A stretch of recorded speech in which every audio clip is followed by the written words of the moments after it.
Hey guys, yeah, I'm doing this before work. I've got about, I think, 40 minutes to go, but I want to welcome you to the 134th edition of the Animated Girls Profile Confidential, and this is a very special one because, first of all, I got to give a shout out to Diego Diaz on Twitter. He basically is the one that kind of got me, to kind of think about doing this, for, an edition of the Animated Girls Profile Confidential because, he likes to place videos and screen grabs or screenshots, if you will, from various obscure animations from across the globe. Mostly like the UK, Canada, and so on.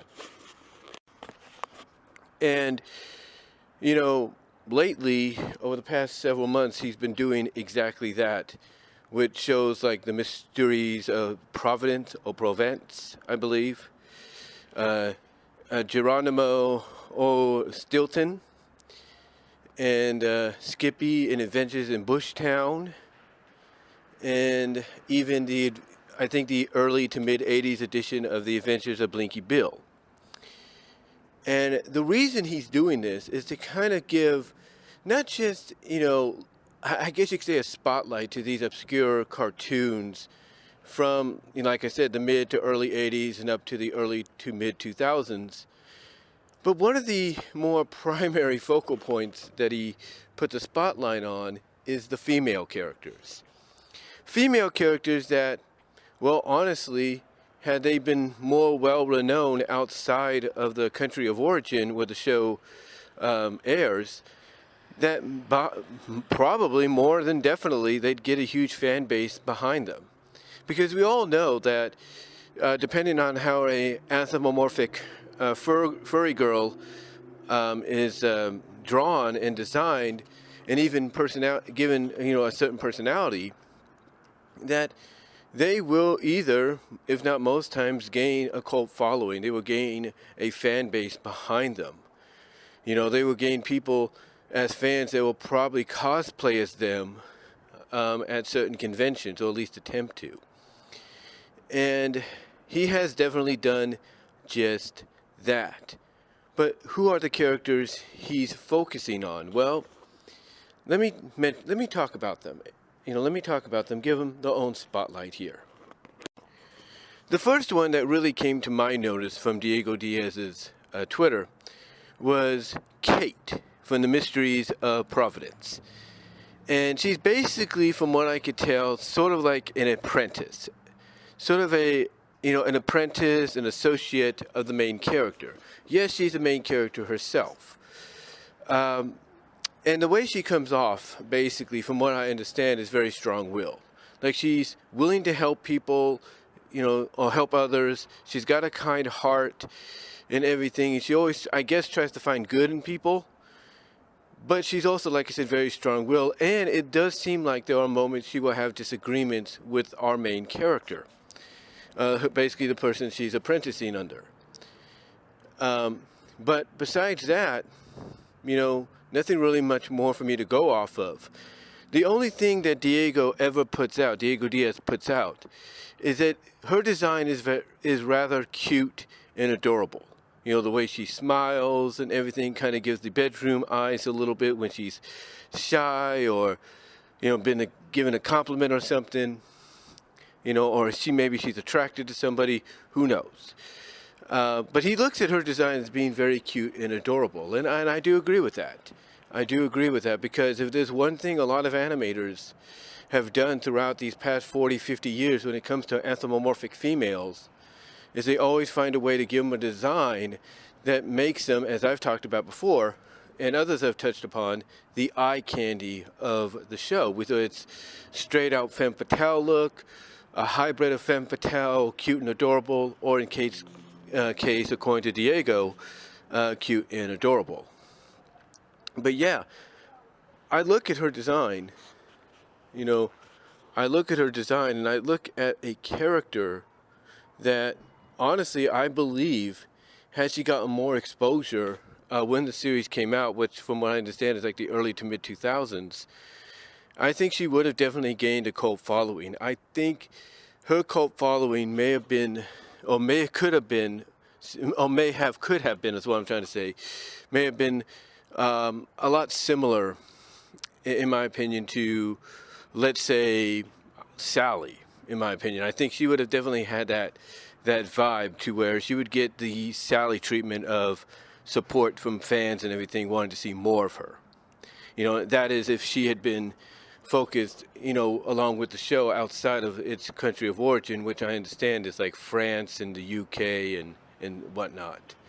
So yeah, I truly think that, based on the personality, obviously from what I understand they gave her design, that I think, yeah, she not only would she have a lot of fans supporting her and wanting to see more of her, but it probably would be on the levels almost of the Sally fan base, wanting to see more of Sally and stuff. I think there's also kind of like an episode where there's a running gag in it, or it's a running gag in the series where you have these group of characters, and one of them's attracted to Kate, and he's trying to, make her his girlfriend or something. I don't know.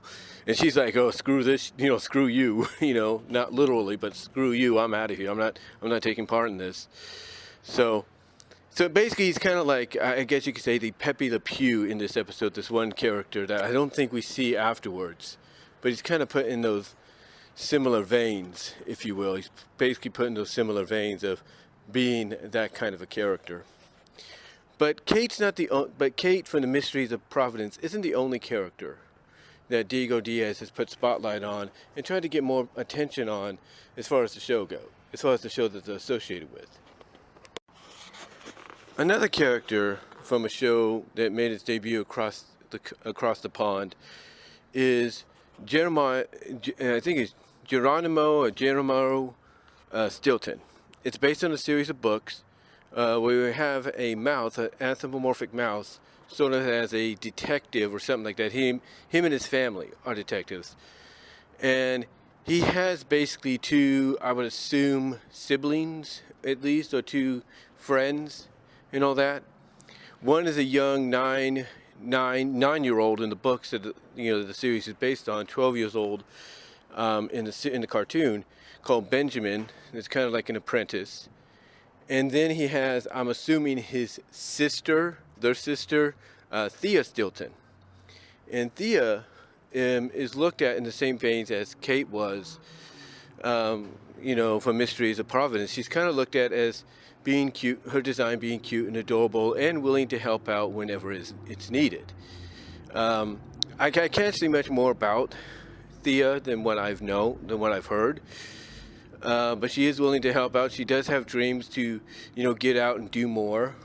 But she does put her family first, and does put, the business along with her family of like solving mysteries and all that first, as well.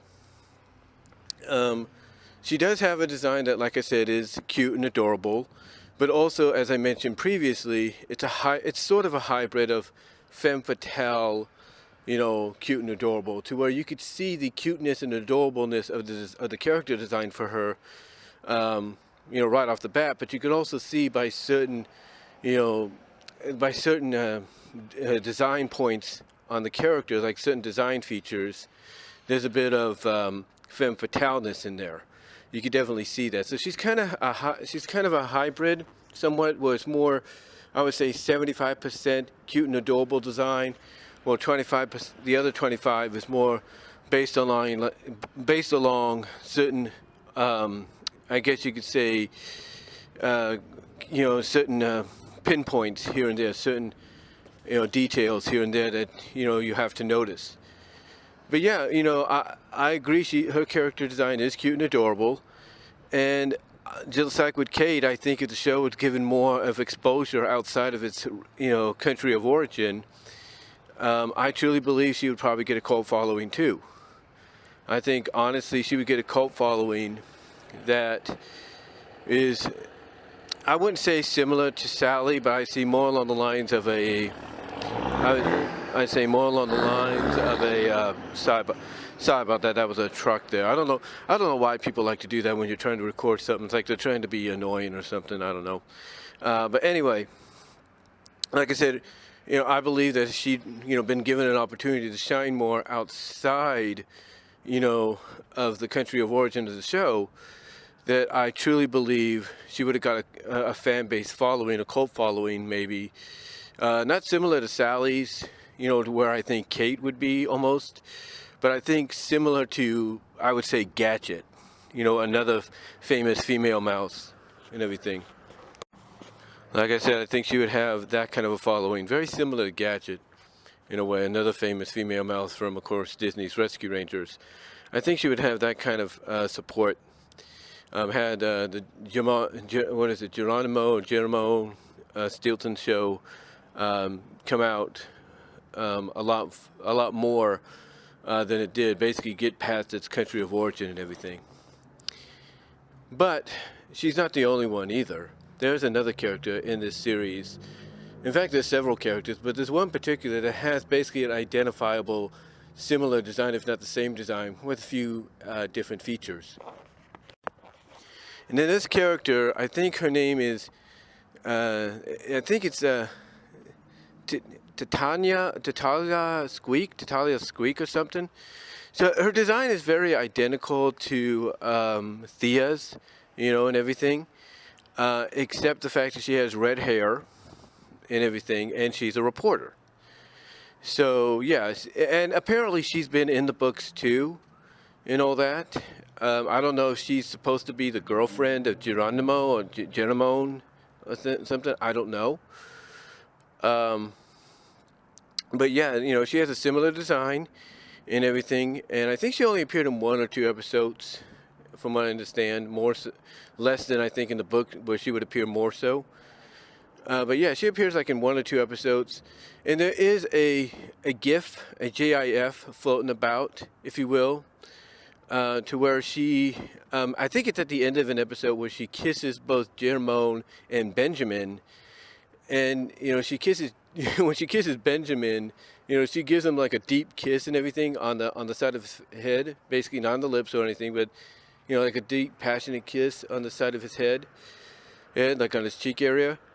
And the moment she is done kissing him and everything, or giving him that kiss,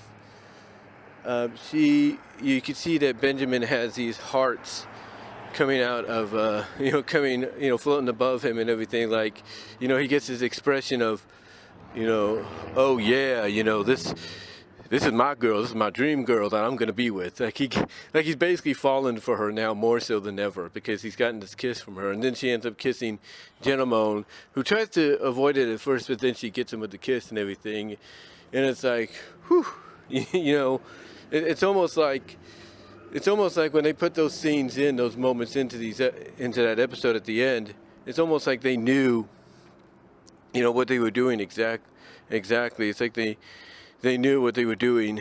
The producers and the writers and all that. They knew what they were doing with that scene, and you could definitely tell that, just like with Thea and everything, whose design, like I said, is 75% cute and adorable, and 25% femme fatale and everything, that she's the eye candy of the show.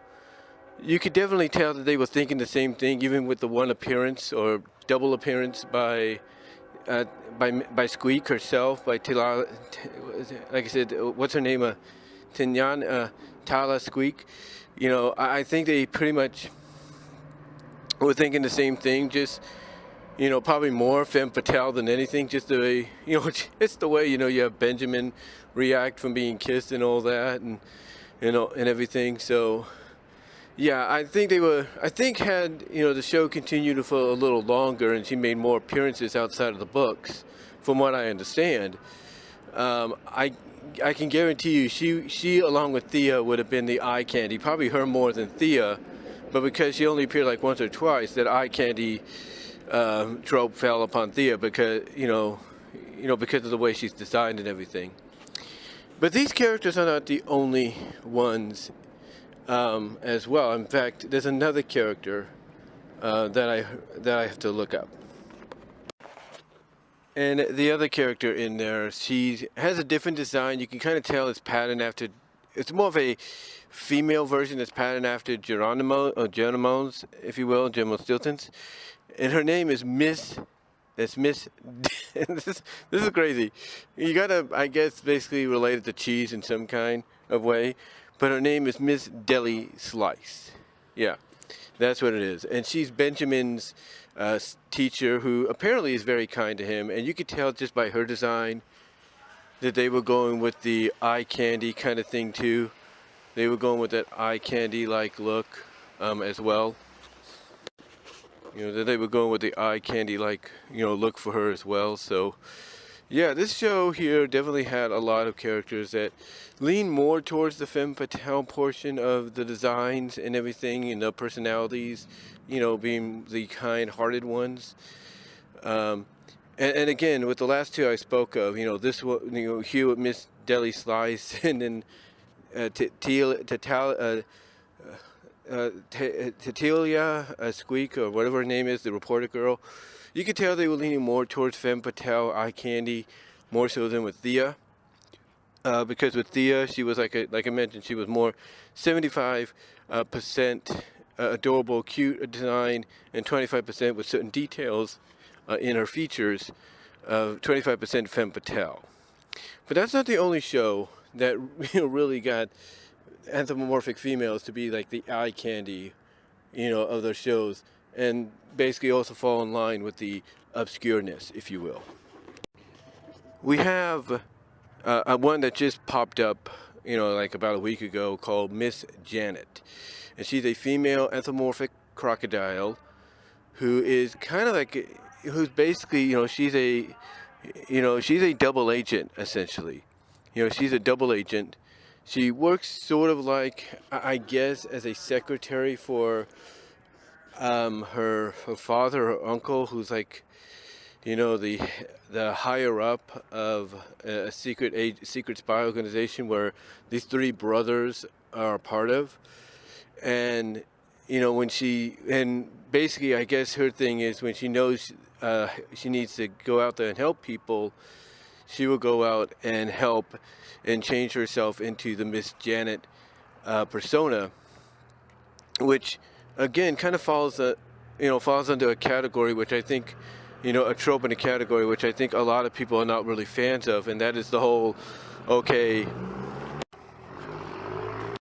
sorry about that, but like I said, it falls under the trope when she changes her looks and everything to become her secret agent persona, Miss Janet. It kind of falls under that trope where, yeah, she disguises herself enough, I should say, so that nobody will recognize her. But you would think maybe one of the brothers would probably figure it out. And I don't know if they did. I don't know if maybe they did find out, oh, wait a minute, you're your uncle's secretary or whatever. You're the assistant, if you will, to the doc. So I don't know if they ever did something to figure that out or anything. But yeah, her design does fall under, I think, more of the adorable, cute design, more so than anything. I mean, there is some femme fataleness to it, but not much. It's like 5% minuscule, and it's more of a cute, adorable design of that she adopts and everything when she becomes her secret agent self. So there's that character. Again, it's another show that I can guarantee, had it been given an opportunity across the pond here in the States and all that, she'd probably get a fan base following. I don't have no doubt about that.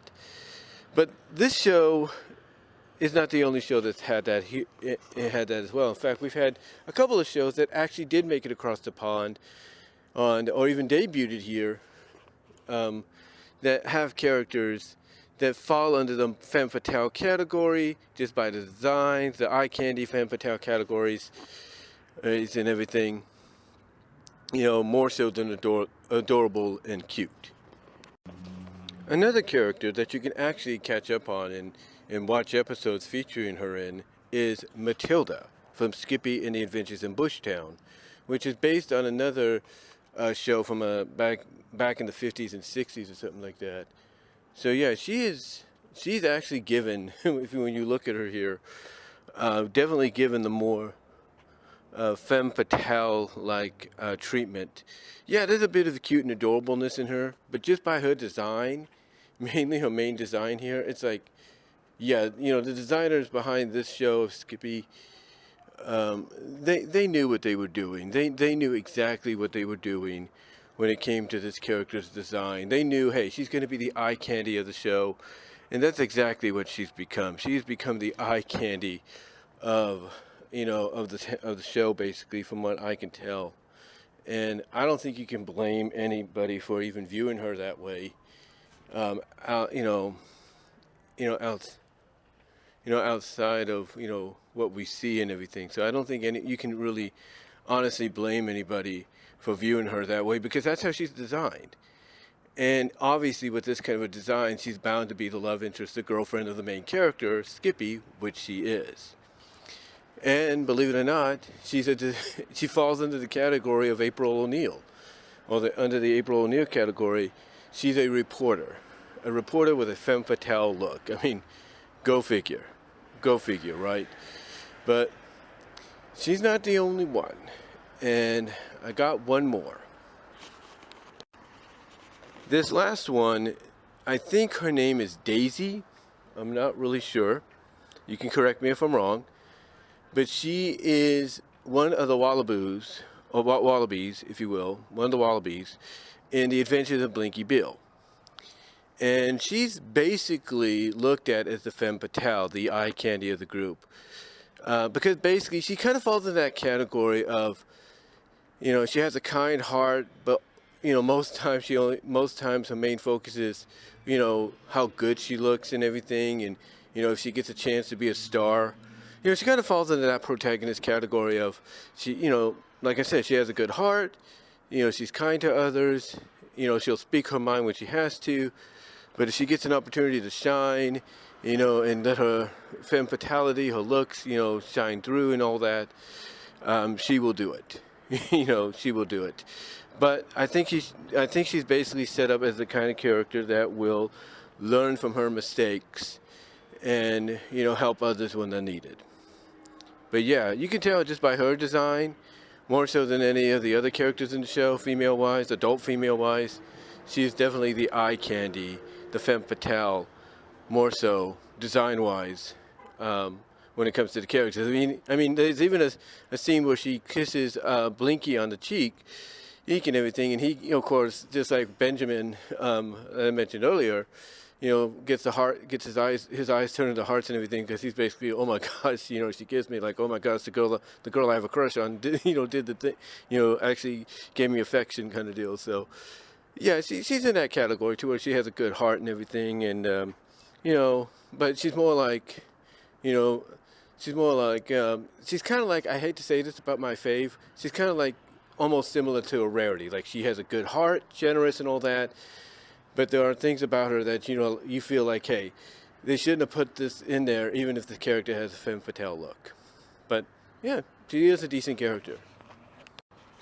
And overall, that's really about it for these obscure anthropomorphic furry females, if you will. Here on the 134th edition of the Animated Girls Profile Confidential. Let me know what your thoughts are about all of this down below in the comment section, guys. I got to get into work. And until next time, I will talk to y'all later, and you may get an audio podcast version of this at BW Roses Discussions Podcast and all your favorite audio podcast locations except for Pandora. Take care. Peace out.